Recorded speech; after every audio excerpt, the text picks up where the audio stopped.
Hey everyone, CoolKid here, and welcome back to everyone's least favorite show on my channel, Reading Your Hot Takes. For those of you who aren't familiar, I ask members of my community to give me their wildest Warframe takes, and then each episode I pick about 20 of them to read and talk about. If you want to leave your own hot take for future episodes, please reply to the pinned comment below, as I'm going to be checking there for any takes that I might use in future episodes. It's just an organization thing. Going through the entirety of the comment section is a huge pain. I also want to apologize if this video sounds weird. My upstairs neighbors have been super loud all the time lately. I don't know if they're moving out or what, but I turned my microphone's gain down a bit, so hopefully I don't pick them up. So sorry if this sounds a little odd. I'm trying to control things the best I can here. Also, real quick before we get into the takes themselves, I actually want to clarify something I talked about in the last episode, as I don't think I really elaborated on my thoughts very well, and a lot of people kind of misinterpreted what I meant when I was talking about specifically the Hex quest and the death of the Hex in that quest. So, on the previous episode, I was talking about how I felt like a lot of Warframe's moments lacked emotional impact because they're not paced very well, and in that I brought up the death of the Hex as an example, saying that I didn't really feel that much emotional impact from their death because we didn't really have that much time to know them. This kind of got misinterpreted by a lot of people as me not liking the quest at all, which, to clarify, is not what I said. I think the Hex is one of the better quests we've gotten in quite a while. The thing I was critiquing specifically was the emotional impact of them dying. And also kind of beyond that, when I said I don't care, I think I unintentionally came across as a psychopath. I still think it's sad when a character dies, or a friendly character dies. The point I meant was that I didn't have as much of an emotional attachment to them as I did with, Teshin when he died, for example. Spoilers in this video again, I guess. But the point I was trying to make is that because I didn't know them very well, I didn't care as much as I could have when they died, which is why I drew the comparison with the Kavia. A lot of people did point out that's kind of the point of the quest, with Entrati saying that you can't save them unless you know them, and I understand that was the intended experience, but that doesn't necessarily mean I think it was the ideal experience, if that makes sense. I still feel like if there was a bit more time to get to know the characters first, maybe having some more sequences where we were walking around the mall and we could talk with each of them or something like that, I feel like it would have went a long way in making their deaths feel more impactful in the moment.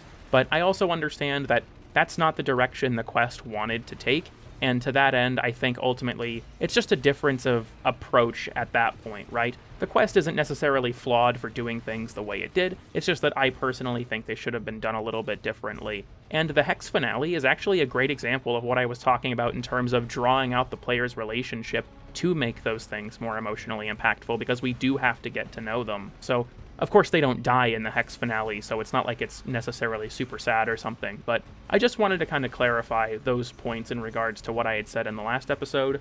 The thing I was critiquing specifically was the emotional impact of the Hex's death in the quest, and it's not something that I think is some grand issue or flaw with the quest. I still like the quest. The finale is still a great example of what I was talking about with drawing out the relationships and stuff like that. I don't think it's as severe as some of the other deaths in the game that kind of lacked that emotional weight, but I just wanted to clarify that point, because I think a lot of people kind of misinterpreted it, and I didn't really explain it that well. I don't have a script or anything for this, so sometimes when I bring something up, I don't fully anticipate how much detail I should go into on a certain topic, because I don't know if it'll get misinterpreted or not. So, like I said in the first episode, if I say something stupid, people are entirely welcome to point that out so I can, further clarify my stance on things. Beyond that, though, we can actually get into the takes themselves. I've got 23 of them at the moment. I don't know if we'll get through them all, but we'll certainly try. Okay, now that I have this pulled up, I do want to say thank you to the people who commented for explaining your takes more. People were able to give me a lot more to work with this time, so I do appreciate that. So, first up, here's my hot take, again. Lately, there hasn't been all that much stuff to loot in this looter-shooter video game. Something rare or otherwise difficult to obtain to farm/hunt for. Something akin to stuff like fragments from the Jupiter rework or rare crates. Hell, there aren't even that many rare mods these days, most notable exceptions being the rare 1999 mods, Spectral Serration and Just Use Magnetic Might. I'm guessing they're talking about Merciless Gunfight? As a thorough rare crate enjoyer and Golden Instinct enthusiast, I am quite disappointed.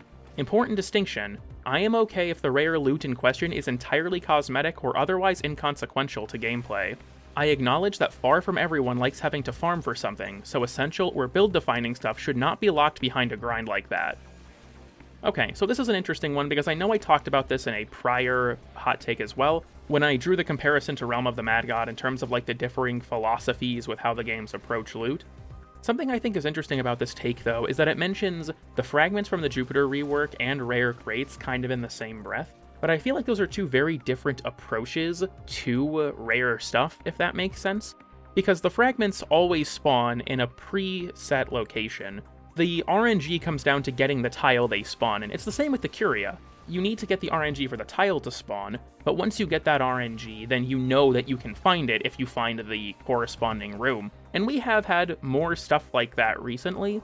Like, for example, in Dante Unbound, we got the Soma Chord tones for Albrecht's Labs, and a bunch of those are locked behind specific room puzzles, which was a great decision, by the way. I think it was a really cool approach to make those tracks, as opposed to being like, oh, you find it and then you scan it a bunch, like a lot of the prior ones. They made it like, oh, you have to find them in these specific spots. So if you get a room, not only do you know, oh, there's a Soma Chord in here that I don't have, because they always spawn in the same location, so you can keep track of which ones you need, but there is a specific puzzle you have to solve to actually get to it, and I really like that. I think that was a really cool decision on DE's part to handle it that way.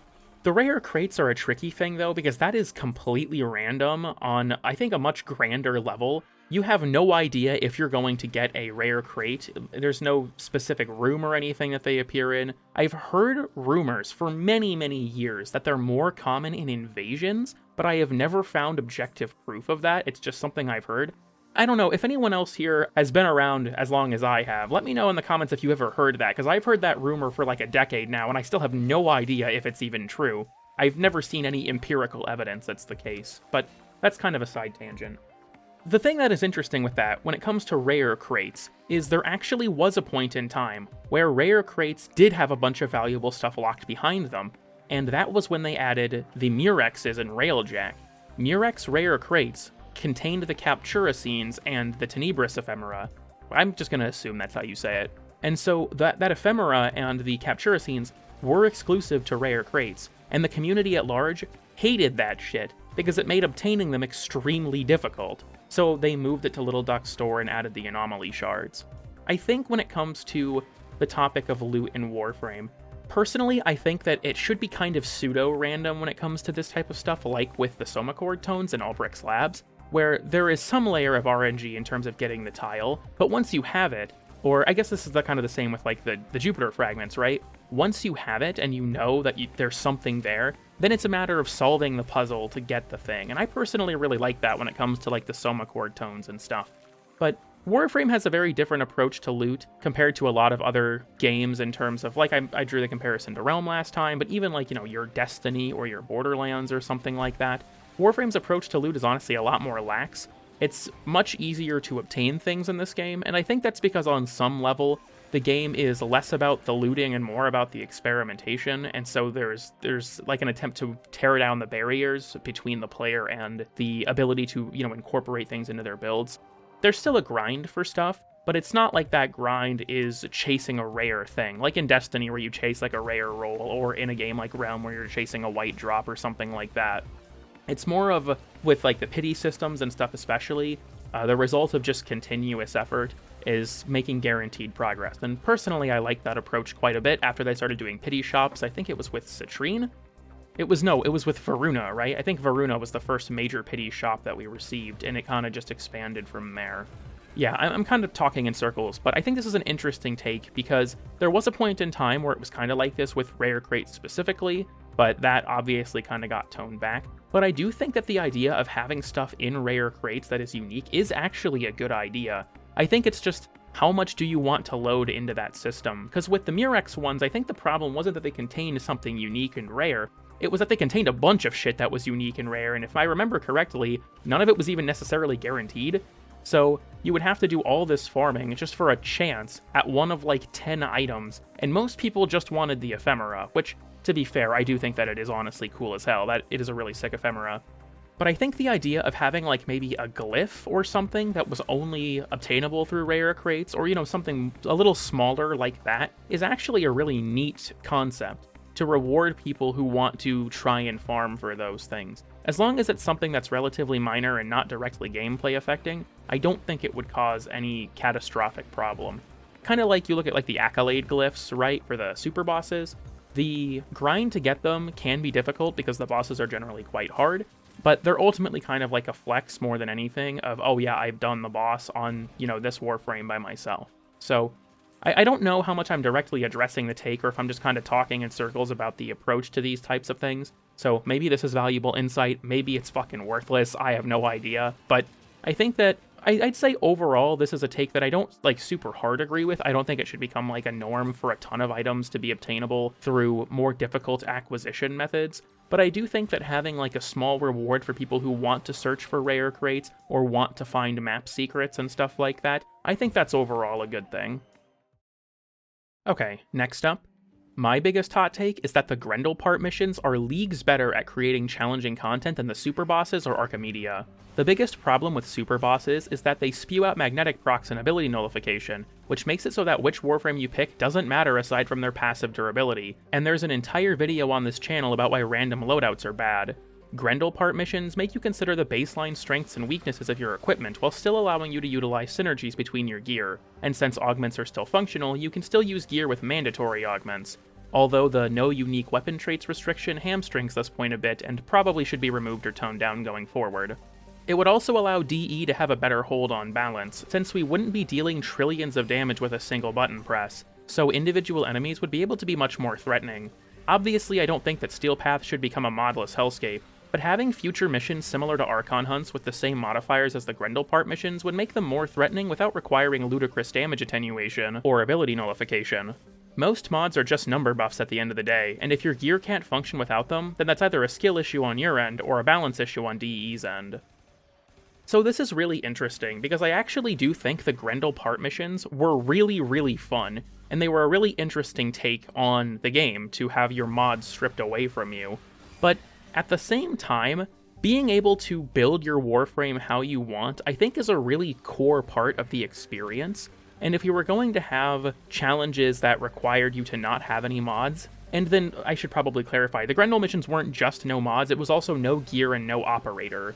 So I think that having like equipment restrictions like that on the regular would probably not be a good thing for the game, because it removes a lot of player expression, and on top of that, it removes a lot of your investment in something. If you can't use your mods, if you can't use the build you put 5 Forma into something for, I think that kinda sucks. Especially when it comes to the fact that, like, a lot of weapons at that point just become completely unusable because they're weapons designed for the early game. And if you have, like, a really high investment build to carry that into endgame, you know, that can be a lot of fun for the player. But in an environment like this with no mods, you basically have no hope of using a lot of those weaker weapons. Like, if you're like an Oklotto enjoyer, for example, for some reason, you probably couldn't bring that there because they'll just be completely worthless, even if you have some build with a Riven or something that makes them viable regularly. I think that, like, deploying this kind of challenge in a limited quantity, like with the Grendel missions, absolutely could be fun, but I don't think it should be, like, a regular thing, because I feel like... Because, like, this person mentions randomness as difficulty, and I think that they're kind of neglecting that a big part of why I thought that randomness as difficulty was a problem was that it was difficulty by subtraction. And this is still difficulty by subtraction. It's still difficulty by taking away options from the player. I think that, well, it's kind of an idealized view of this. Ideally, difficult content in Warframe should still try and make use of your full strength to actually incentivize climbing the mountain of power and getting as strong as you can.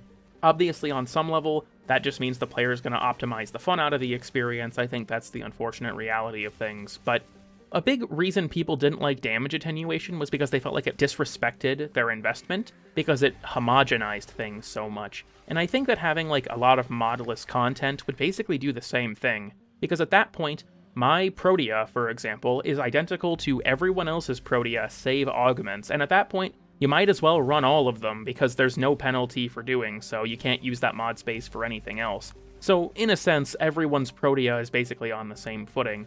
And I think from a balance perspective, that could definitely help, because there would be a much more controlled idea of what the player is capable of in terms of making that content difficult.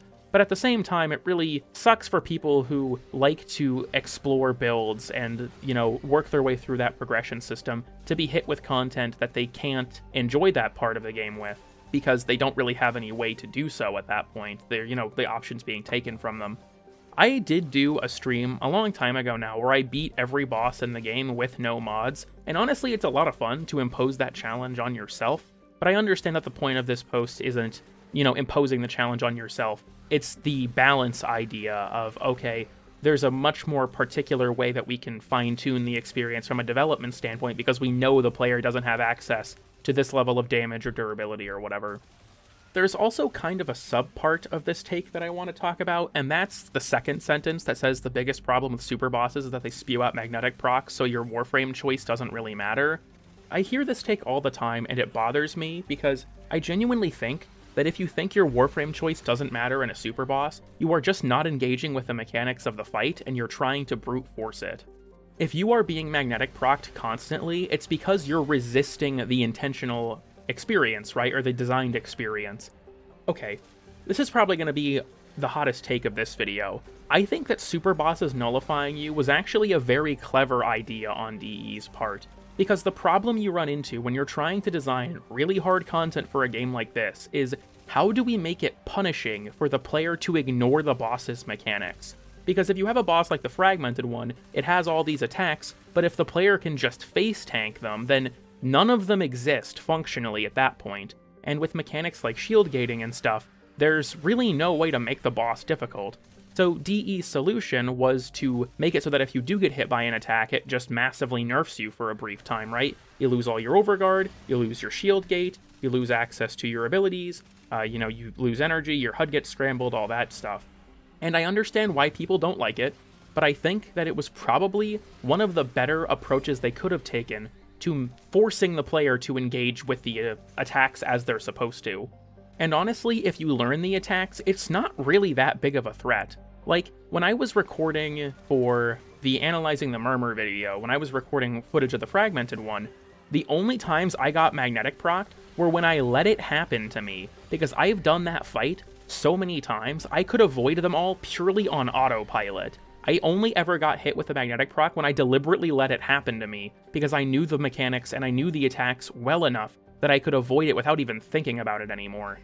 I think that it kind of depends, specifically Captain Vor. Some of Vor's attacks are really, really hard to avoid when they magnetic proc you, but overall, I think that it's fun. I don't mean to, put this person's words, back on them when I say this, where they say, it's either a skill issue on your end or a balance issue on DE's end. But I think that if you don't think that your Warframe choice matters in a super boss, I do think that is a skill issue on the player's end most of the time. There are some attacks that are bullshit. The slime balloons and the Apex tank, that part can fuck right off. I have no idea why they nullify you. That shit is not fair. But for the most part, I got all the accolade glyphs for each of the super bosses, and you can definitely feel, at least in my experience, I could definitely feel the difference between each of them, right? I think that, for example, Atlas was super easy to get his glyph on, because I could just punch the shit out of Vor, and as long as I wasn't standing in one of his attacks, I'd be fine. Versus Limbo, where none of his kit helps him in that fight, was way harder, because I didn't have access to that many tools, because DE hates the Rift, and they just keep making exemptions to it, which obviously included certain mechanics of the boss. And it's the same with the other ones, right? I can tell you from memory the experience of getting each of the accolade glyphs against the tank, how I think Cyto 9 was the hardest because he had no easy way to deal with miasmites. The experience of each of them felt very different, and I was able to leverage their unique tools because I learned the boss's attack patterns, and so when it comes to dodging the boss, that's a Warframe agnostic thing, right? It doesn't matter what frame you're on when it comes to dodging for the most part. But it's how you deal with the peripheral stuff, how you deal with the enemy spawns and things like that, that really makes what frame you picked matter. Nyx, I think, does really well in the tank fight, because she can use Chaos and the augment for it, Chaos Sphere I think it's called, to immediately stop the miasmites from trying to rush her, which is one of the most dangerous attacks in that boss fight, for example. I found Protea to be really effective when I was getting her accolade glyph, because she could deal with crowds of enemies really efficiently. Sevagoth, funnily enough, was sabotaging me because I can still take damage if Gloom is active while I'm in my operator, so I had to deliberately not play around Gloom, which felt very backwards for Sevagoth, but it was actively harming me. Like I said, I can remember the experience on each individual frame, because if you know how to dodge the attacks, then at that point, the frame's kit is less about killing the boss, and more about managing the peripheral stuff. I don't know, I've kind of devolved into a diatribe about a totally separate take regarding the super bosses here, I think, but I personally disagree with the idea that the super bosses just nullify you and so none of your kit matters. If you are trying to brute force the boss fights, then yes, you're not going to feel your kit work much because it's going to be taken from you. But if you focus on how the attacks work and how to avoid them, and you deal with things as necessary, like whenever the mucus spires spawn in the tank fight, for example, if you learn to prioritize certain things and keep yourself from getting overwhelmed, I think it absolutely does make a big difference. So I guess to sum up my thoughts on this, when it comes to the idea of modless missions, I think that that's fair, but I don't really know if they should be like a weekly content like an Archimedia or something.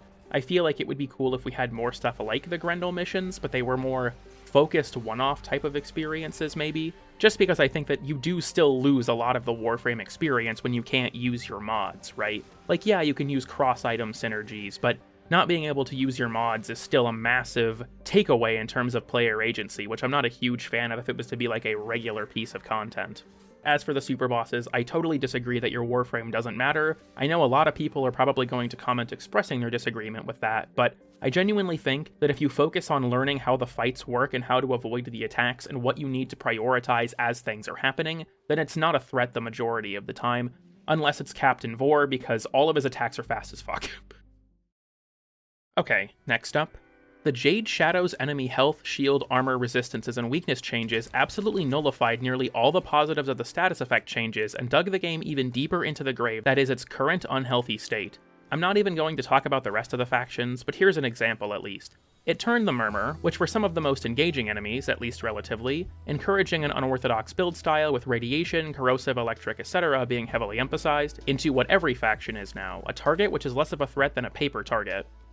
I know the Jade Shadow's changes were honestly really controversial for making the game much easier, but I feel like overall, I actually think they were a better thing for the game. And I know that probably sounds kind of insane, because they did make the game drastically easier, but the goal of the changes when it comes to armor specifically, that's the most controversial one, is beforehand, enemy armor could get to like 98% damage reduction, which is insane.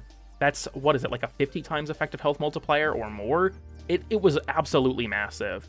And I think that the goal of the changes, right, as Pablo put it at least, if memory serves, was to make it so that armor wasn't an all-or-nothing affair, that partial stripping actually mattered, because previously, if you removed 95% of an enemy's armor, they'd still oftentimes have so much damage reduction it didn't even matter. And so the objective of making partial stripping more valuable, I think was honestly a good thing, because it made it so that armor stripping is still very good, because if an enemy has, like on Steel Path, basically everyone has the maximum armor amount of 2700, that's 90% DR. So if you remove their armor, they take 10 times more damage. That's still a big bonus in damage, but it's not strictly necessary anymore. Like, beforehand, if you didn't have an armor stripping ability or you didn't use Slash or something, it was basically impossible to overpower armor.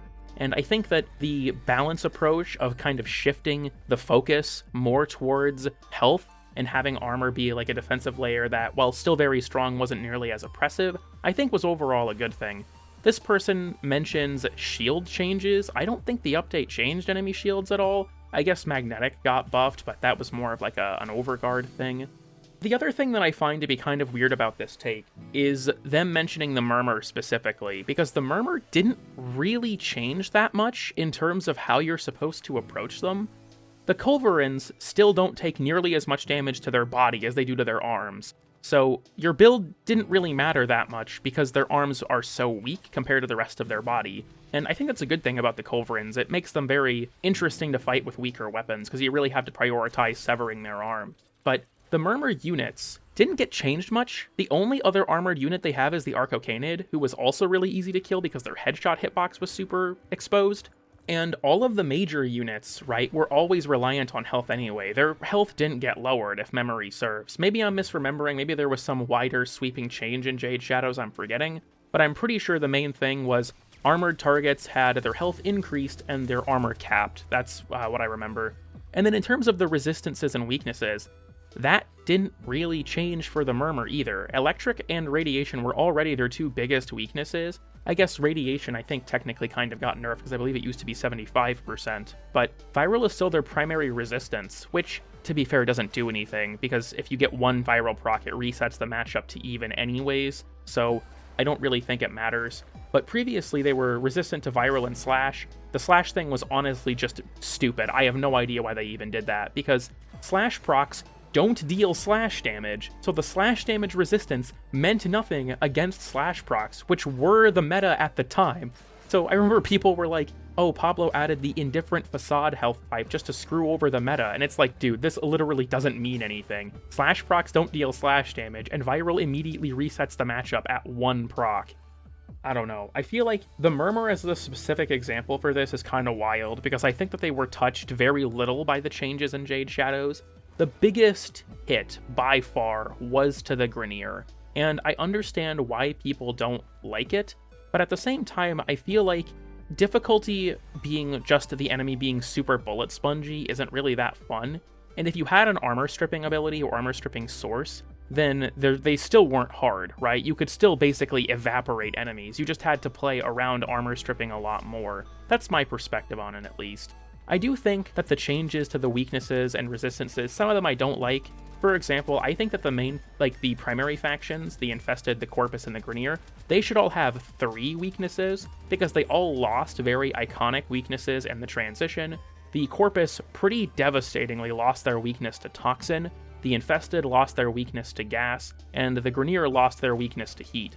And I feel like those should have stayed. I think that they were pretty, like I said, they were iconic, but they were also kind of integral in certain setups, especially with Toxin and the Corpus. So I think it was lame that those got removed. But this comment mentions the game being in a current unhealthy state, and I'm guessing what it's referring to is that the power ceiling has gotten so high that most things don't really threaten the player anymore. And I do agree with that, but I don't necessarily think that everything being super bullet spongy unless you had the right ability in your kit, which then immediately made them evaporate, was necessarily the right way to make things difficult.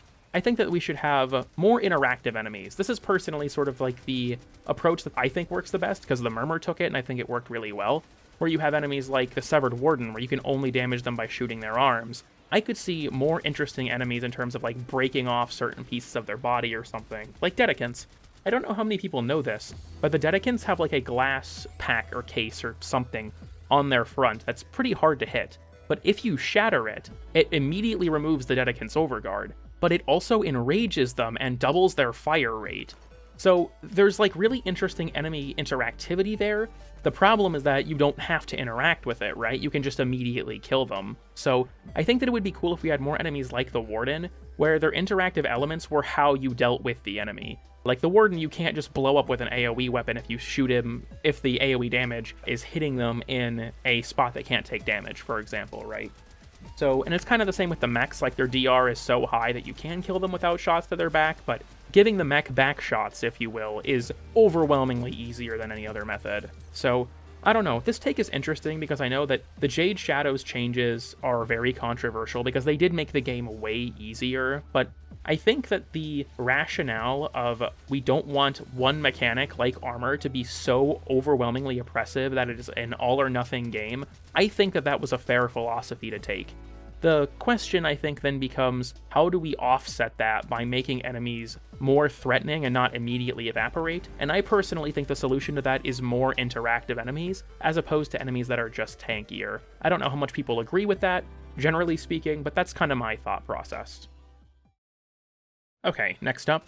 My kinda hot take is that Rivens are great and they need no change whatsoever. They do exactly what they are meant to do, but were intentionally misadvertised, so it doesn't sound like DE was implementing something that makes them look greedy. By that, I mean Rivens were never meant to buff weaker weapons. They are meant to be Warframe's equivalent of random stat rolls on farmable gear and looter shooters. It's supposed to add more replayability for the right audience, and in the context of Warframe, more incentive to trade platinum as well. If you do not like Rivens, then you are not the target audience. You are expected to ignore the system entirely. Okay, this is definitely a take for sure. So when it comes to Rivens, I think that one of the things that is interesting about this is that this person says that they were intentionally misadvertised. So the developer intention of them being a sort of buff to weaker weapons, which is something that the developers have said, and the reason the disposition system originally existed, is kind of being immediately discarded by this take. And I think that that's kind of a bad approach, I guess, to be like, oh, well, the developer said this one thing, but they were just intentionally misadvertising it. That's not what it is at all, right? Like, I don't really agree with that thought process of, regardless of what the developers say, the people who made the system and said it was for this purpose are incorrect. I don't know, that's a little out there for me. And like I said, the disposition system was originally meant to balance out what weapons were stronger with Rivens, because they were originally, the idea was a system where you could invest into weapons that you liked beyond regular modding, and as such, if you had a weapon that you liked that was weaker, Rivens were supposed to help bridge the gap with it into higher level content. I do think that it's supposed to be the equivalent of random stat rolls. I don't think that that's a crazy take. It is very similar to those systems, but I think that the problem is when it comes to Rivens, right? First of all, if the idea is you're just supposed to ignore the system, I don't think that works because there's a huge amount of power tied up in the system, especially if you like a gun that's weak, or for a lot of Incarnins, because for those who don't know, people were really worried when the Incarnin Genesis adapters were added with Duviri that DE was going to massively nerf a bunch of weapons by knocking their dispositions down, because they were about to get way more popular. So DE made the controversial and, in my opinion, somewhat bad decision to stop reducing disposition entirely. Disposition can only trend upwards now, and if you look at Prime Access patch notes for like the last several years, dispositions only go up. I think that was a mistake, personally. I think that they should not have handled it that way, but I understand why they handled it that way. But because of that, a lot of weapons like the Incarnins that are already really powerful, they have such a high power ceiling tied up in Rivens. Because, like, my Latron, for example, I have like a 200% crit chance Riven or something. The dispositions on them are high enough, and they're locked in that position now, right? That there's so much power that you can obtain in investing in them. Even though those weapons are already so high level in terms of their strengths, it can go even farther. I feel like, in my mind, the idea behind Rivens wasn't necessarily just random stat rolls, but it was a way to invest in a weapon you liked, right? Whether that weapon was good or not necessarily that good, the idea was that you could invest in your favorite item more with these special mods that made them better. And of course, the weaker weapons were going to get bigger buffs than the stronger weapons because they're the ones that needed the help more. I think the thing with Rivens as well, as a system, is just because it's supposed to be the equivalent to random rolls on gear in other games, right? If you want to look at it through that lens, I don't think that's necessarily a good system in any game, for the most part. Random stat rolls in Destiny, for example, that shit is soul-crushing. Trying to get the roll you want on a weapon and just having bad luck legitimately is soul-crushing. There was, what was it called? Was it Scintillation? It was a linear fusion rifle, and I had gotten, I think, over 60 of them trying to get the roll I wanted, and I never got it. And then Nitro bought one as a joke and got the roll that I wanted on his second try. And I just straight up was like, dude, fuck this system. Like, it is purely random whether or not I get the item that I want to have fun with. And I think that sucks in any game, to just, like, slam your head against the wall, against the same activity, the same mission, over and over and over again for an item. I think that's boring. Well, Rivens aren't necessarily quite like Destiny, because you don't have to slam your head against the same wall over and over. There's variation to the different missions the siphons appear on and stuff like that.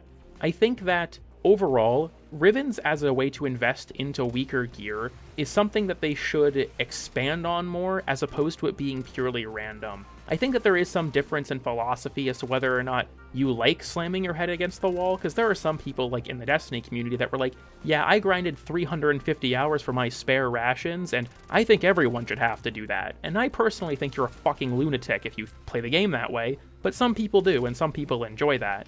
But I personally think that with the amount of power that's tied up in Rivens, and the gap that exists between a Rivened and Rivenless weapon, especially when it comes to Incarnins, the idea that they're just random stat rolls and you're meant to slam your head against the RNG machine just doesn't really work for me, because it's just soul draining, and I think that having an entire system that is built around pure randomness to extract more playtime from people, I just don't love that. Let me put it that way. I don't love that. Personally, I think that it would be better if Rivens were, instead of being like this infinite grind, right? I think that they should be a system of investment into weapons that you like. So my proposal to that end would be, I think that you should have some control over what weapon you get the Riven for. Like, say, if you unveil a Riven on a specific weapon, you get it for that weapon. I think you should be able to lock stats, and instead of increasing the Kuva cost on subsequent rolls, the cost goes up for every stat you have locked. I think that you should be able to increase the effectiveness of stats, because for those who don't know, if I get like damage on a Riven, it can be a high or low like range of potential damage stats on that Riven. So you might get all the stats you want, but they're all low rolls of that stat, which I think is shitty. So being able to invest into stats to improve them up to their maximum, I think would be a good approach as well.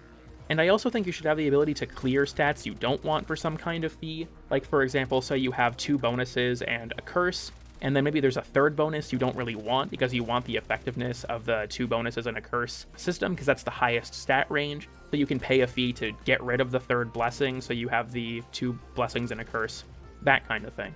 Like I said, I think that this is kind of just a different approach in philosophy in terms of like, some people want to slam their head against the wall when they're grinding for Kuva and stuff like that to just keep going for the perfect roll. But dude, when you have like a Riven with 600 rolls and it's still not what you want, that shit just kills my desire to invest in the system at all. And I think that if it was kind of brought in line more with its original dev stated intention of being a way to invest into weapons you like more, especially weaker ones, I think it'd be a much healthier system for the game. And like I said, in terms of the you're expected to ignore the system, there's so much power tied up in it that I just don't think that's realistically possible for some weapons, especially because there are certain things you just cannot do without a Riven on a certain gun, right?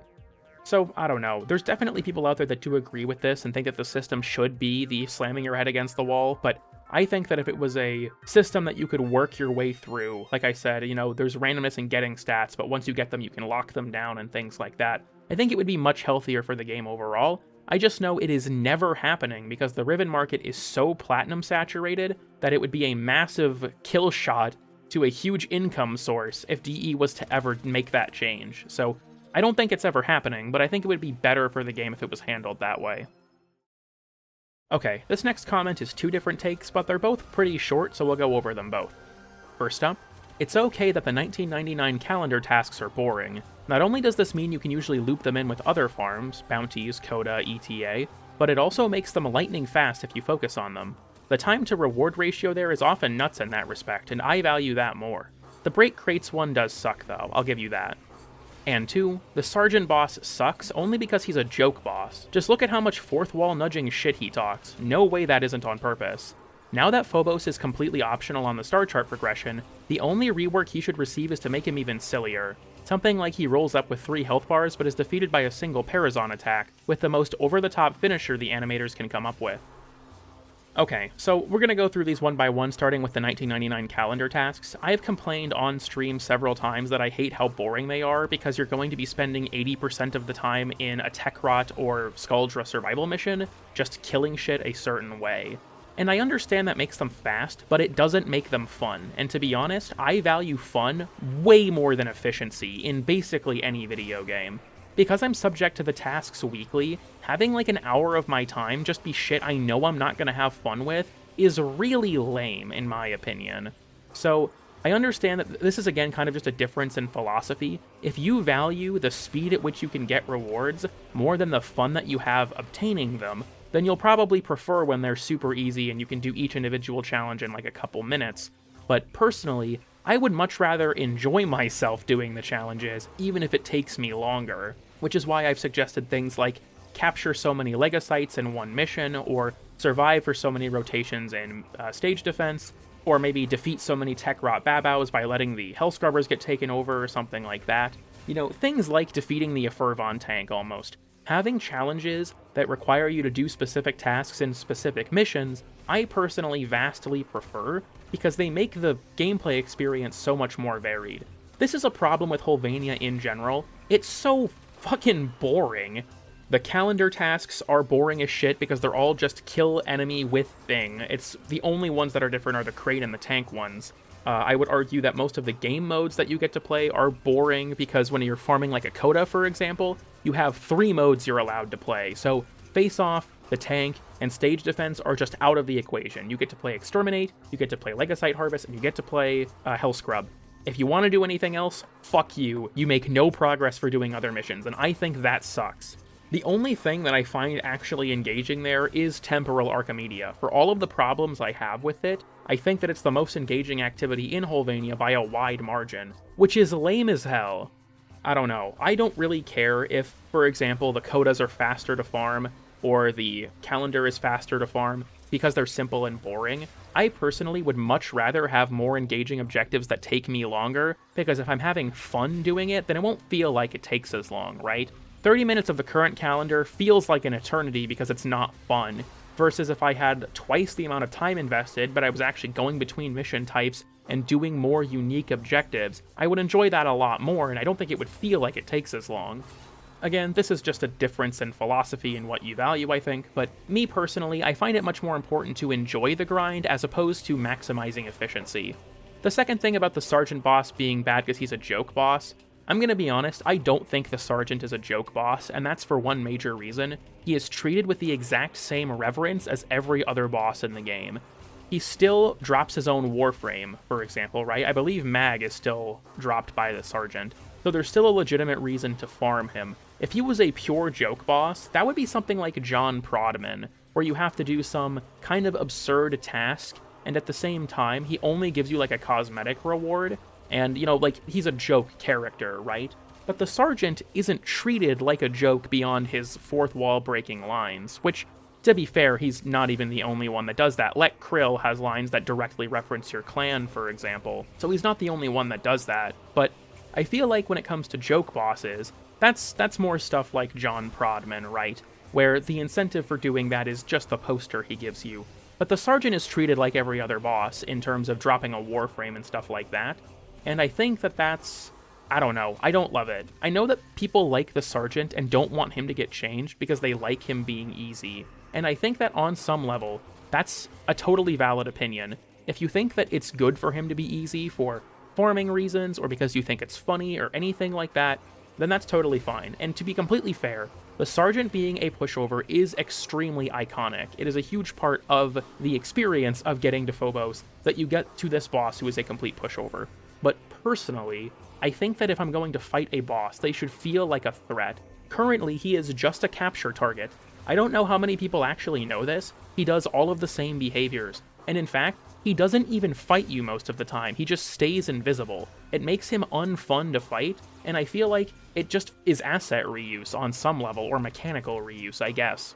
I think if we want to go with the approach of the Sargent being a joke boss, there are still ways to pursue him being a joke that don't involve him just being a reskin of a capture target. We could definitely expand the joke to have new mechanics or more unique elements that are still supposed to be funny. Like, I think it's in Borderlands, there's that one final boss where he falls down the stairs and dies, and it just suddenly ends, and like that's the joke.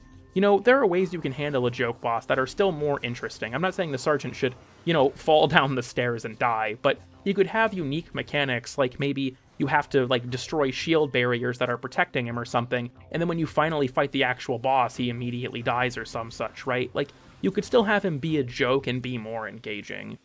I think that that's kind of my thought process with the Sargent in particular, is I don't personally think he should remain a joke because he's not really treated as a joke by the game, especially considering that he has stuff to farm. Like, yes, he does have fourth wall breaking lines that are pretty tongue-in-cheek, but like I said, he's not the only boss that does that necessarily. And if we're going to go with the approach of keeping him as a joke, I think there are more interesting ways to do that than just reusing the AI for a capture target. Like I said, he doesn't even really try to fight you, it's super lame. Okay, next up, it's our fault that newer frames are starting to feel like homogeneous sludge. Every new frame vomits damage and is functionally immortal because it's what most players use, and as a game dev, you should give the majority of players what they want. Okay, so this is one of those who the fuck is we kind of things for me, because I've been against a lot of the homogenization of this type of stuff for a while, but I understand what the point of this is, that the wider player base responds very well to Nuke Slop Warframes. But I'll be honest, I think that the homogeneous sludge thing was like a problem in a more specific point in time that we're kind of moving past. You look at the Warframes released last year, right? We got Temple, Araxia, Noko, and Uriel, and they all have incredible damage potential and survivability, don't get me wrong, but they all do it in interesting ways. They don't feel like the same Warframe at all, if you ask me. Temple is really good for focusing on heat for your weapons. They have the Exalted Flamethrower in Lindsay? What the fuck am I talking about? Lizzie. That is a very unique weapon, especially because flamethrowers aren't super common in this game. Pyrotechnics has some interesting applications, the critical enhancement from there too has interesting applications. Temple is sort of a weapons platform, and they come with a weapon to use, right, as a weapons platform. Araxia is also a weapons platform, but she handles things in a very different way.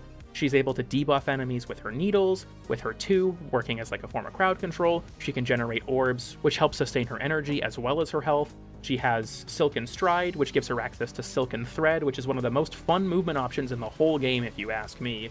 Araxia and Temple are both weapons platforms on some level, and they both have high nuking capabilities. Araxia more so because of the explosions from Silken Stride, but they handle it in very different ways. And then you look at like Noko.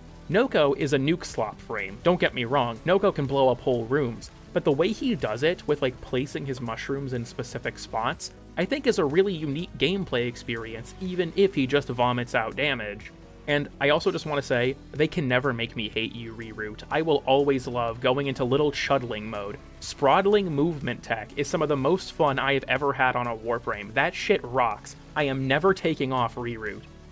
And then you look at Uriel. Uriel has very high damage potential with his 4, it is just as Pablo described it, everything's on fire and everything dies ability, but he has to work for it. He has to play around his summons in order to reach that point of power. So yes, all 4 of those frames have a large damage emphasis, and yeah, I do kind of think that sucks, but at the same time, they approach it so differently, and I think that's been a very good thing for the game, right?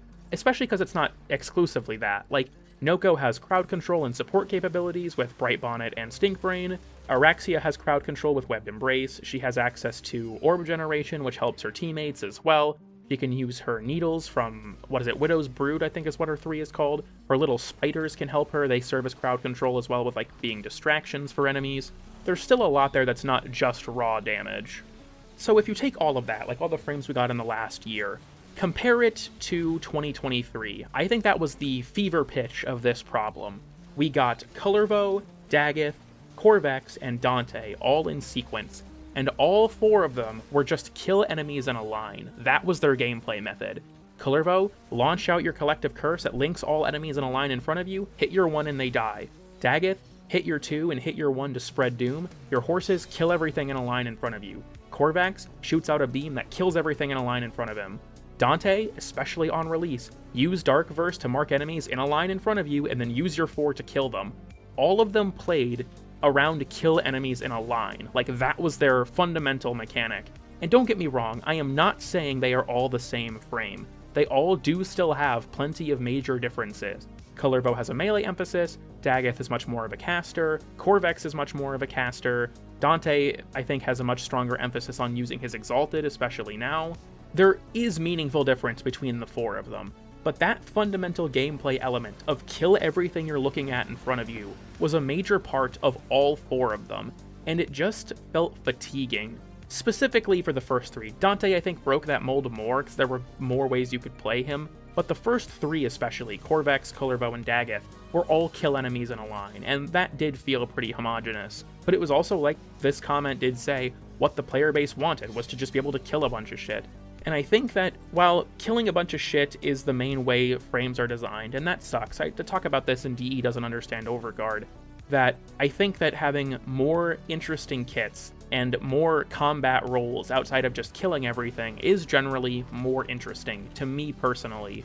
But at the same time, I think that if we are in the era of just constant nuke slop, right, DE has done a great job of making it feel a lot more varied than it once did, because in the era of, Kullervo, Daggett, and Corvex, I didn't really feel like they all felt super different to play in comparison to now, when you've got, Temple, Uriel, Araxia, and Noko. Yes, they're all damage frames, but they do the whole damage thing in very different ways, and I think that that's been much better now than it used to be. But I guess getting back to the main point of, game dev should do what the majority of players want, that much is true. And I also think that, to be honest, content creators are partially to blame for this, because they sort of feed into it with this new frame is crazy overpowered, like the YouTuber hey guys, CoolKid here, and today we're gonna talk about the new crazy overpowered frame, that type of bullshit, right?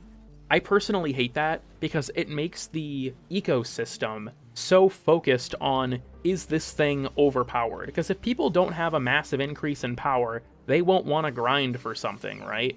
and I think that that's really sad, especially if you look at like Site09. Site is a very powerful frame, but he's very creative, and I really like that about him, that he focuses on precision and stuff like that. And I think that like having more frames like Site09, or even Kome, honestly, where their power is approached in ways that are like that unique would be really cool. Unfortunately, people use Site09 to just blow shit up with infinite ammo, so who fucking knows, right? But yeah, I think that like it is partially the player base's fault, but at the same time, that's just the kind of the reality of it. People want that kind of thing, and if you're like me and you've played the game for 10,000 hours and are sick of blowing up entire rooms for the most part, I mean, we'll get new frames with new mechanics that are fun. Foley isn't out at the time that I'm recording this, but she looks super interesting and I'm excited to play her, but I don't doubt that she'll just be able to kill a bunch of shit on some level as well. The problem, though, is like, you look at Kome, right? I mentioned her. Kome can't just nuke shit without a lot of investment, because she has to build up her decrees. People fucking hate her. People don't like Kome at all because she's not a nuke slop frame. And she can get to that level, don't get me wrong. Once you get certain decrees, Kome is crazy overpowered. But because it requires the amount of time investment and her gameplay loop is more focused on crowd control at first, people don't like her. And she was, I think, a massive flop for the most part. Yeah, again, I'm just kind of rambling. That's what this series is, to be honest, I think. But yeah, I think that on some levels because it's what the player base wants. But at the same time, I think that the positioning of like every frame, you know, vomits damage and is functionally immortal, right? I don't think they're that homogenous, at least not anymore. I think DE has done a much better job than they used to of making individual frames feel a lot more different compared to how they were doing it before, even if they all do, you know, nuke rooms and shit like that. Okay, next up, Warframe should have passive immunities. For example, Volt should be immune to electric procs, and Mag should be immune to magnetic procs. I know it would probably be a bit broken, but I don't get why a frame like Ember should take damage from heat procs when she's already on fire. Okay, I completely agree with this. I've always found it so weird that you have certain frames that are like masters of a specific element, but they're still vulnerable to that element. It just has always felt like such a weird thing to me. I don't personally think this would be broken either. Being immune to one status effect innately I don't think is anything crazy, and it would add a nice little flavor of like really solidifying the master of an element type of approach. Also, considering Ember was brought up by name, her old passive actually gave her energy for being on fire, which was a novel concept. It was not very good because you couldn't consistently get lit on fire in a lot of environments. Like, sorties with the heat modifier where there's a bunch of patches of fire everywhere were really popular for Ember because she could just stand in them and light herself on fire. So that was pretty funny. But yeah, I think that I don't think that there needs to be like a benefit necessarily, but having a passive immunity to a Warframe's matching element, I think makes a lot of sense, honestly. I feel like that would be a not particularly overpowered, nice little thematic change. Okay, next up. Hot take, I think they should release more Necromechs. In fact, I wish they would make a Warframe with an exalted Necromech. I think their potential is so high, and that they are thematically very cool and underexplored by DE. Only one of the two we have is usable, and countless mods for them are useless since they're almost never usable in mission. I wish Necromechs could be used in any and all missions so they wouldn't be such a pain to level, and you would actually get to appreciate them a little, and maybe try to build them instead of spamming Archibeks. Okay, when it comes to this take, I completely agree we should get more mechs, but I understand why we don't have more, and I also understand why they're not usable everywhere. And I'm gonna be honest, both of these things tie back to one problem. Void Rig is overpowered as shit. The problem is Void Rig. Void Rig's Archibeks was a mistake. They should never have added a weapon like Archibeks. Because even if you can't move, an easily achievable, million damage, 7-meter AoE cannon is not balanced. I remember when Conjunction Survival came out, somebody asked Pablo on Twitter why there was a limitation to using your mech, and Pablo said that it was because of Void Rig, that they nerfed Void Rig's damage down to 10% of what it currently is, and it was still so overpowered they couldn't think of any other solution.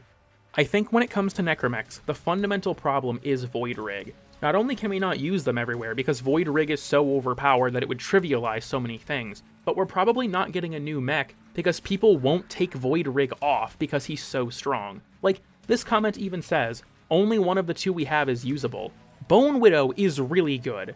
People don't play Bone Widow because she's not Void Rig, but Bone Widow is not unusably bad. Iron Bride is a legitimately very good weapon. All of her other abilities are also quite strong. her ability to heal by grappling an enemy, her firing line damage vulnerability, right? Her shield is a really fun mechanic. Bone Widow is like the balanced Necromech, next to the overpowered one being Void Rig. And to be blunt, Void Rig is overpowered because of Storm Shroud and Arcabex. I don't think Grave Mines or even Necroweb are really that useful in comparison. Necroweb more so because of the slow zone, but that's kind of besides the point. I feel like the problem, genuinely, is just Arcabex is so overpowered. Because, like, let's be real here. If we could use Necromechs in any mission, we all know, I think, that people are just going to spam Arcabex. They're not going to do anything else. They're not going to diversify their builds out to other things, none of that shit. Because Arcabex is just so overpowered. And at this point, I think the developers have realized that they cannot come back from the decision to add Arcabex to the game. Like I said, Pablo said that they massively nerfed it and it was still overpowered, so they just decided, fuck it, they're gonna be on a timer. And I think that's really all they could have done at that point. So, like, my conspiracy theory personally is that Bruntspar, the Necromech skin, was supposed to be the third mech. I remember, this is off the top of my head, so I don't know 100% if this is true, but I remember there was an interview with Scott around Heart of Deimos' release, where he was asked about the mechs, and he said that there were 3 in development. One of them was done, Void Rig, one of them was coming soon, that was Bone Widow, and the third one would be added quite a bit later down the line.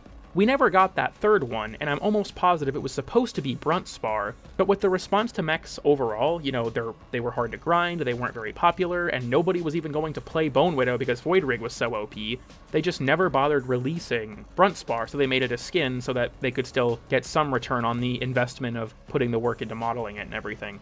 So yeah, I would love to see more mechs, I would love to see the system expanded, but I understand why that hasn't been the case, because they're unpopular and people will just use Void Rig over everything else. And I don't know if we can even nerf Void Rig anymore, so at this point I think our best option is to just say, you know, we're throwing our hands up and just ignoring the system, and that sucks, and I hope that one day they can rectify it, but like I said, as it stands, I get why we're not getting new mechs, or why they're not expanding the system to more environments. Which take are we on right now? Dude, we're only on take, is this 8? I've been recording for an hour! Okay, so I just looked, I've been recording for over an hour, and we're on take 9, so we're definitely not getting through all 23. How am I yapping for even, like, each episode? Dude, next episode we're gonna have 4 takes at this rate, holy shit. Okay, anyways, next up, melee is flawed in Warframe. The fact that you need to almost only use your melee for a build to be viable at around 10 to 12x combo is bad unless you're using Naramon. 5 seconds to keep your combo is way too short, especially when you're not solo. Bonus take, other melee arcanes should be buffed significantly to be on par with melee influence. Okay, these are 2 takes, and I have a much stronger opinion about the second one, so let's just get the first one out of the way. I agree with you, but I don't think this is a problem exclusive to melees, they are just probably the worst about it. Warframe has a problem, to me personally, with conditionals being how you deal damage. And this is not just with the combo counter, but it's with a lot of arcanes, it's with the galvanized mods especially. You are forced to rely on a conditional being active to get your damage. And the problem with that is that if you switch away from a weapon for too long, you lose the conditional, which means that, oh shit, I now have to go back and build the conditional again. So you're incentivized in a way to not switch your weapons around, to not lose your conditional buffs. And I think that sucks. I think that is really unfun, because oftentimes I'll try to use all of my weapons in a mission, but I feel like I'm punished for that. Melees are for sure the worst about it though. 5-second combo means that you basically have to have a combo duration mod, like I always slot in Drifting Contact for that reason, and you really have to whack the shit out of enemies to get your combo up to the point that your melee is actually performing. Now, I will say, in fairness to the combo counter, it does not require the enemy to be killed, which is actually a pretty big boon over a lot of other effects. If you have your base damage entirely tied up in like Galvanized Aptitude, trying to actually get your kit moving by activating Aptitude is ass. It's so annoying if you don't have like a weak enemy like a Butcher or something to kill. So, in fairness to the combo counter, at least it's not a kill contingent mechanic, right? Like, at the very least, you can just hit an enemy until it dies. But the fact that you have to build it up, and then it's really hard to maintain without Naramon or a combo count mod, that shit does suck. I completely agree with you there. Like I said, I don't think it's necessarily a melee exclusive problem. The game relies on conditionals way too much in general, in my opinion, but melees do it the worst. The second take, though, this I think I'm going to have a lot of people be really mad at me for this. We should not buff other things to be on par with melee influence. Okay, to elaborate on why I think this, I need to go over a concept in games in general that I think is incredibly flawed, and that is the prospect of never nerf. There are a lot of people that think that we should never nerf things, we should only buff things, and this is a fast track to power creep going completely out of control. Now, I'm not going to Goomba fallacy this and think that the same people that want more challenge also want, things to never be nerfed. Honestly, there are kind of two major sides of the community in that regard. Buff everything and nerf everything. A lot of people do think we should just nerf player damage and shit across the board. But for me, influence is one of those things where it is such a blatant outlier, and you could not buff everything else to be on its level, because not only would you make melee so much more overpowered than it currently is by buffing everything to that point, but it is basically impossible to get on the same level as melee influence, let alone for like a dozen other arcanes. You look at Melee Kareen, right? Melee Kareen came out recently. It is a balanced arcane. It is very, very good, but it is not melee influenced here. It gives you a passive effect when rolling, and you get a multiplier for attacking frozen enemies. It's a great arcane, and I would say that more arcanes should aspire to be like Kareen. Influence is an 18-meter AoE that spreads all of your status effects through walls. Melee Influence is an 18-meter, no line-of-sight check AoE on your melee, and the only condition for activating it is scoring an electric proc, and it lasts for 15 seconds or something? I'd have to look at the duration. But the fact that it's non-refreshable hardly even fucking matters.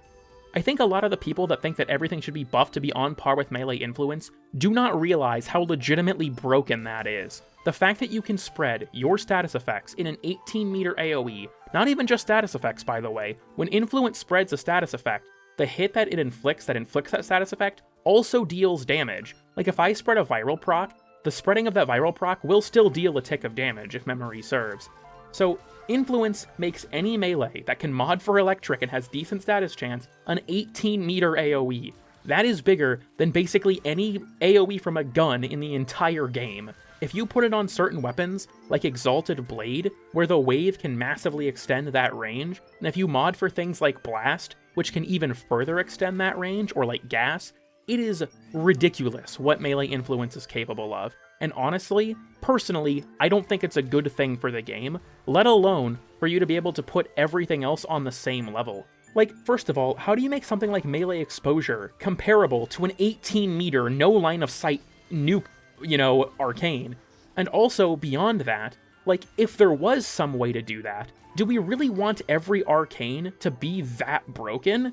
You look at the primaries and the secondaries, right? They have plenty of good arcanes, but nothing this insanely build-defining. There's no arcane that turns a single target weapon into an 18-meter no LOS nuke, right? But there is that for melee, and I don't know why people make excuses for it so much, in terms of we should just buff everything else to be on the same level. I think melee influence is such a clear outlier in comparison to other things. Now, then comes the question, should influence be nerfed? And if you want my honest opinion, that's maybe. The developers have said themselves that they nerf things for two primary reasons. It's disruptive to other players' experience, or it is so overwhelmingly dominant that you don't feel like you can pick anything else. Or I guess there's the third reason of enabling AFK strategies, but those are the two main balance-oriented ones. And Influence has been in the game for, just over 2 years now, and it's still not received a nerf, and I think that at this point, if it was so disruptive that it deserved a nerf, something probably would have happened by now. Now, here's the thing that's going to piss people off. Do I personally think that Influence should be nerfed? Yes. I do think it is overpowered as shit, and that it does deserve to be nerfed. But personally, I don't care if it gets nerfed or not, because if I don't like it, I just won't use it. I play solo 95% of the time. If I don't want to have melee influence be part of my experience, I will just ignore it. I understand that some people massively crutch on influence and don't feel like they can run anything else because it's so strong, but I feel like to that end, it's just a matter of you need to broaden your horizons, I guess. I don't know. Influence, in my view, is so many leagues above everything else because its effect is so absurdly powerful. and the idea that we should buff everything else to be on its level not only isn't realistic, because how would we even actually do that? People just say this without ever outlining a plan for how we would accomplish it, but also it would just be bad for the game to do that. Not only does that massively increase power creep across the board for melees, but it also just buries your head in the sand to the reality that sometimes things do deserve to get nerfed. Sometimes the developers add things that are too strong or too out there that should be reined in. Sometimes for the game to remain healthy, you have to be able to acknowledge when something is overpowered. And generally speaking, communities like Warframes hate having their power taken away, even if it's for a justified reason. And I think that when it comes to influence, that's probably a big part of why it's not been touched, is it is so popular and people would shriek so loud if they had that power taken from them. Again, I know it's a controversial opinion for me to say this, but I do not think things should be buffed to be on par with influence. If anything, I think influence deserves to be nerfed. But personally, I don't care if that never happens, because if I don't like it, I just won't use it. But yeah, I don't think it's realistic to buff everything to the level of influence, because how do you compete with an 18-meter, no line-of-sight AoE on your melee? If you want to make things that compete with that, then the power ceiling for melee just goes through the fucking roof. Okay, I've been recording for an hour and 18 minutes now. That's not going to be what it is in the video, because I have a lot of, gaps to drink my water bottle and stuff like that. But I think I'm going to probably stop at this. This is only 10 takes in this episode, so I'm going to kind of cache the other half of this for the next episode. I'm going to sort of break this into 2 different episodes, because I've been talking about this for so long. I've had a lot more thoughts than normal on individual takes in this episode, I think. So this is going to be our last one. Damage attenuation. If the point of the mechanic was to prevent enemies from being one-shot or the equivalent amount of time for a kill with a rapid-fire weapon, why does the damage reduction ramp up over time, instead of being an initial wall to kill speed and decays over time, keeping the enemy from being the perpetual bullet sponge, especially if any sort of healing is involved? So I guess my hot take: bring back damage attenuation, but make it front-loaded instead of back-loaded. Give units with DA time to do their thing and be a threat, but prevent the Senator Armstrong problem with enemies. Also, sub-hot take: if a regular enemy has DA, like old Dedicants, they should be immune to hard CC or at least ragdolling and knockdowns. Ragdolling / knocking down those enemies often made them harder to kill because it delayed setting up mercy kills and the like. Okay, the funny thing about this take to me, this person just described Overguard. The mechanic that they're describing here, an initial wall to kill, resistance to CC, that's Overguard. The mechanic they just described is Overguard. But in regards to the why is it not an initial wall of damage that decays over time, I think that the reason for that is twofold. One, damage attenuation has to actually calculate how much damage you can deal, right? It's an adaptive formula based on the damage that you deal. So if it was like a blanket, you just deal low damage on your first shot, then it wouldn't really know how much damage you're dealing, so you could still overpower it very easily. Damage attenuation originally ramped up because it needed a period to actually find out what your DPS actually was, so it could adapt to it. Also in regards to damage attenuation, the Senator Armstrong effect that it caused was a bug. I don't know how many people know this. So okay, here's how attenuation originally worked. Attenuation was a formula that was fairly complicated, but in simple terms it was like this. As you deal damage to an enemy, they basically have an invisible meter, and once that meter crossed a threshold, attenuation would start to kick in. And as attenuation was building up, it would also passively leak. So the way it was explained was like a bucket. You have a bucket that is being filled with damage attenuation, and the more attenuation is in the bucket, the harder it is to kill the enemy, the less damage you're dealing. But that bucket has a hole in the bottom, and it is constantly leaking attenuation. So basically one of 2 things would happen. Either, 1, you would harmonize, and the attenuation would leak at the same rate that you were gaining it with your weapon, because the more, it was on a curve. The more that you got, the harder it was to keep going, if that makes sense, in terms of the amount of attenuation you were getting. So you would harmonize at some point, and your damage would be low enough that you were gaining attenuation at the same rate it was leaking out of the bucket, or you would stop attacking the enemy to let the attenuation leak out of the bucket entirely before you started fighting them again. The problem is that there was a bug where sometimes the bucket had no hole. It would just keep filling forever. So when a lot of people had scenarios where they couldn't kill an enemy, or they have I have a clip on my computer somewhere where I slide attack a Necromech with post-rework Valkyr for 300 damage. 300 damage! Because he was affected by the bug. So his attenuation wasn't wearing off, and he just kept building resistance. So when it comes to how Attenuation was originally designed, that effect of the whole Senator Armstrong thing was because it wasn't leaking correctly. Now, Attenuation was also way too aggressive, it kicked in way too early, stuff like that. The system had other problems. But I think that when it comes to that effect, it was the result of that bug in particular. Also, when Attenuation got reworked, one-shot protection was added to it, and it was horribly unpopular because it made a ton of weapon types, like semi-auto rifles, sniper rifles, and shotguns, feel terrible to use against those enemies.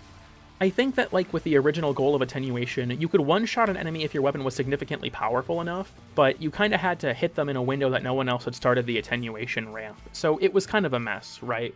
And I think that, like the strategy with the Kuva Heck to just blow up an Archon or something wasn't good for the game. But when they added one-shot protection, when they added like an initial wall like that, it was terrible. There was a clip I was sent where someone headshot a level 1 Demolisher with the Epitaph, and it hit them for like 20 million damage, and they lived. A level 1 Demolisher. And I think that having that approach of like, this enemy was completely immune to being insta-killed at any level just wasn't a fun mechanic either. So, like I said, I think that funnily enough, the mechanic this person originally described of having a wall of damage initially is Overguard, right? The mechanic they're requesting is at the very least functionally very similar to Overguard. Also, as a minor thing, Dedicants do have stagger resistance. I don't remember what the amount of it is, but I know that in a patch when they lowered the Dedicants' health because they were so spongy, they did actually increase their stagger resistance. You can still knock them over and stuff like that, but as far as I'm aware, there's a lot of things that can't do it. So I don't have the full list, and neither does the wiki. I've been doing research for an Analyzing the Skuldra video, and dude, the wiki has fuck all information about the Skuldra or the Tech Rod. It sucks. Okay, I said the last one was going to be the final hot take, but I'm going to be honest, I do kind of want to talk about this. So this will be the final one for real this time. So, my hot take is that, with a due touch-up to Arcwings and Arcmelees, it would be really cool to have an open-world map underwater where you swim around with Arcwing. It could be in the Uranus Ocean or something like that. Of course, minus the really annoying narrow passages that are in the Uranus tile set. I completely agree with this. I know this is probably a really unpopular opinion. I actually think that Sharkwing is conceptually super cool, and I would take this one step further. As opposed to open world, I think we should get submarine railjack.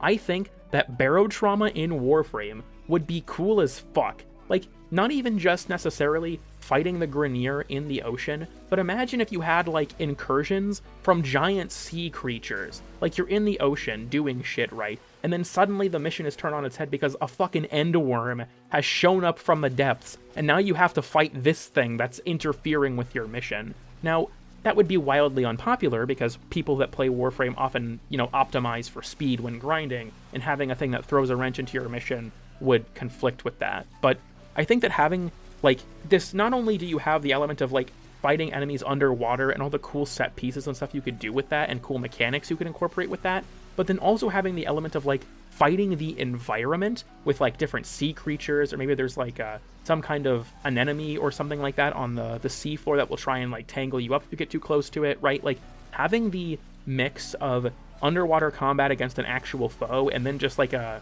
Tenno versus nature approach of having to deal with giant sea creatures and shit like that, dude, that would be awesome. Yeah, I know people hate Sharkwing, but I don't know if it's because they hate the concept necessarily, or they hate the implementation, because normally speaking, right, Sharkwing is annoying for a few major reasons. One, the passages are really narrow, like this person said, so they're not very fun to navigate, and also, they're super confusing. There are a ton of ways to navigate each room, and only one of those ways is correct. And oftentimes, you'll find that you're exploring all of these side passages because the game's waypoint system is ass, and they won't take you to where you need to go, and it's just really confusing.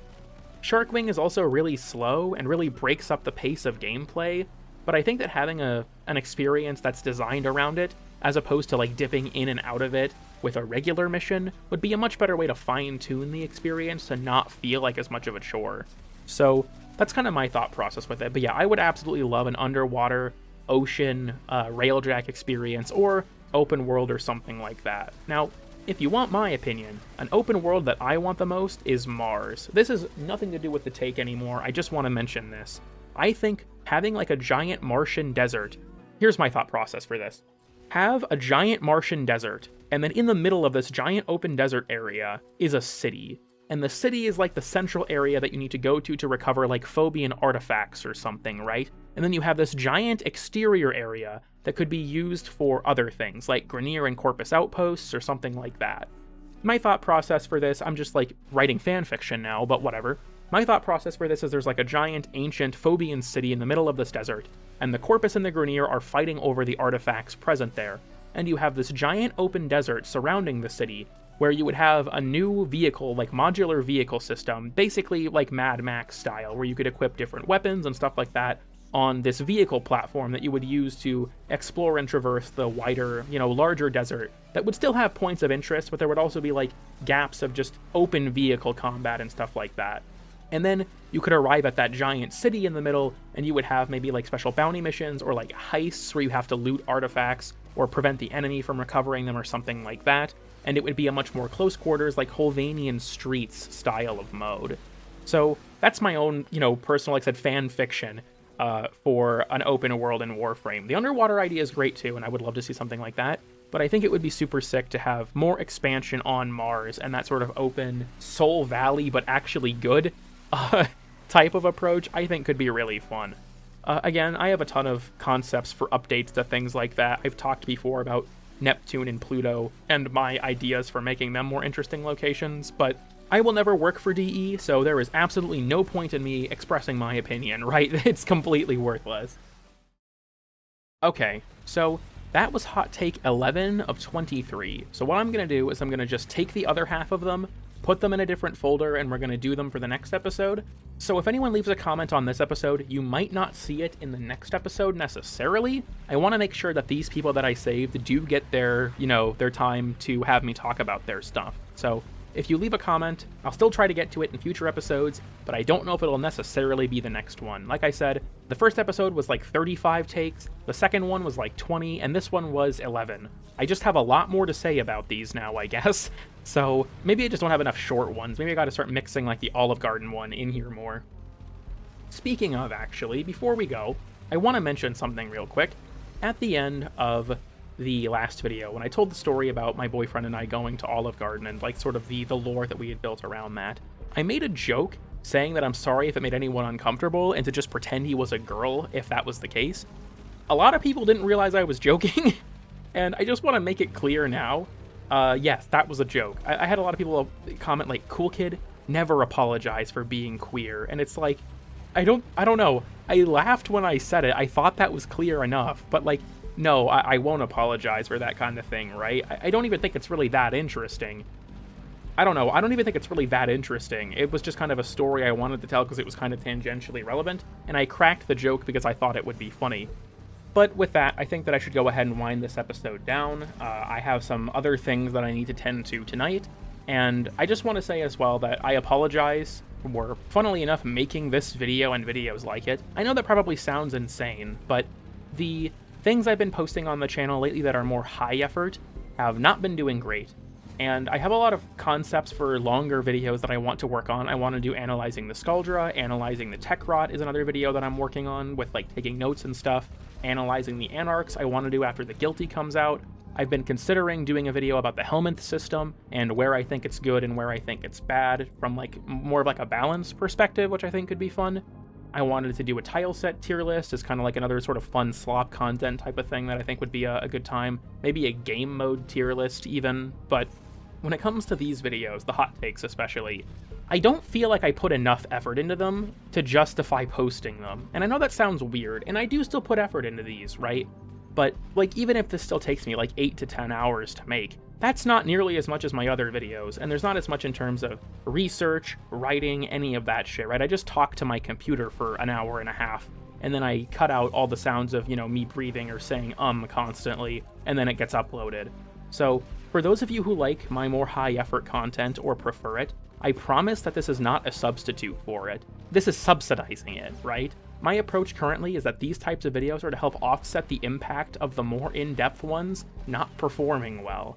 It's not like I don't like this series, I enjoy talking about the game, and the reception of this has been quite good, but for those of you who prefer my more high-effort content, don't be worried, it's not going anywhere. It's just that currently, there's a financial reality that has to be met, I suppose. But yeah, with all that said, thank you all for watching. Leave your takes in the comments below. Reply to the pinned comment if you would like a chance to be featured in a future episode. Like I said, episode 4 of this series will probably be me focusing on the half that I did not get to in this episode. So keep in mind, you might not see your take in the next episode, but you might in a future one beyond that point.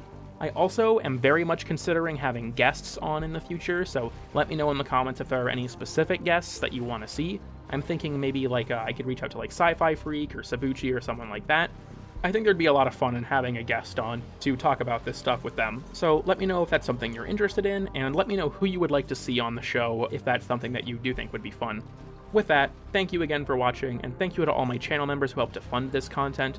YouTube is currently my full-time job, and I would not be able to do it without their support. So seriously, I thank you all more than you could ever know. Same with everyone who, donates on the streams and the super thanks and all that stuff. It's hugely helpful. Especially with it being tax season. I owe the government a shit ton of money because of this channel. But yeah, with that all out of the way, leave your takes in the comments, and I'll see you all next time.